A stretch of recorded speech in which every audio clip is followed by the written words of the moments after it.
Apa hukum sholat pakai parfum yang mengandung alkohol? Alkohol itu adalah cairan anggur. Cairan anggur yang diperas, dimasukkan ke dalam botol, disimpan selama seminggu. Setelah melewati proses fermentasi, keluar zat baru, berbuih, muncul zat baru secara otomatis. Namanya alkohol, bukan bahasa Arab. Alkohol, almari, alpokat, bukan bahasa Arab. Apakah alkohol itu najis? Ulama terbagi dua. Ulama Saudi Arabia mengatakan alkohol najis. Maka kalau disemprotkan ke baju, baju itu tidak bisa dibawa sholat. Karena dalam Quran dikatakan innamal khamru wal maisiru wal ansabu wal azlamu rijsun. Khamar itu najis. Ini pendapat pertama. Kalau ada ustadz yang pakai parfum beralkohol, dia pakai pendapat kedua.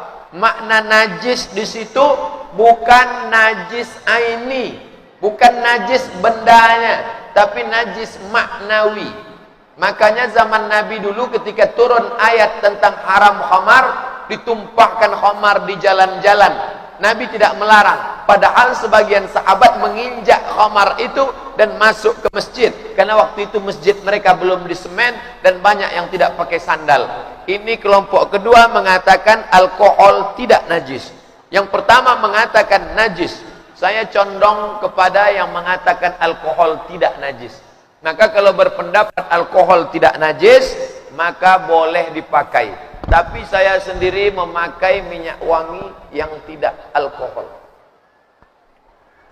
Tidak ada alkohol. Ini minyak wangi, bukan minyak sinyong-nyong. Ini parfum untuk dioleskan ke tangan atau ke hidung. Karena malaikat teraniaya dengan bau busuk. Man akala sauman, siapa yang makan bawang putih, au basolan, bawang merah, falyatazilna, falyatazil masjidana, jangan dekat-dekat masjid kami, karena malaikat teraniaya dengan bau busuk. Tangan kita ini mengeluarkan asam, zat asam, maka dipakaikan minyak wangi, bagus. Minyak wangi non alkohol. Tapi kalau ada yang pakai alkohol, pendapat yang kedua tidak najis, karena alkohol najis maknawi, bukan ain. Pak Ustadz, saya seorang karyawan perusahaan. Saya merantau dari Jawa. Saya jarang sekali melaksanakan sholat Jumat, karena di camp tempat saya tidak ada masjid, dan ke kampung pun jauh. Apakah saya sudah melakukan dosa? Man taraka sholatal jumu'ah, man tarakal jumu'ata salasa marratin. Siapa yang meninggalkan sholat Jumat 3 kali berturut-turut, tahawunan, tanpa ada alasan, taba'allahu ala qalbi, Allah mengunci hatinya.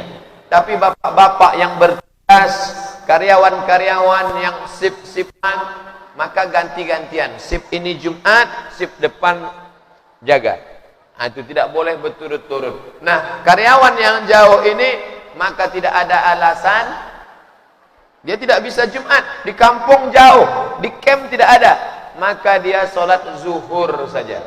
Tapi kalau bisa jangan berturut-turut, ada selang-selingnya. Tapi kalau tidak bisa sama sekali, maka engkau sholat zuhur saja, pengganti dari sholat zuhur.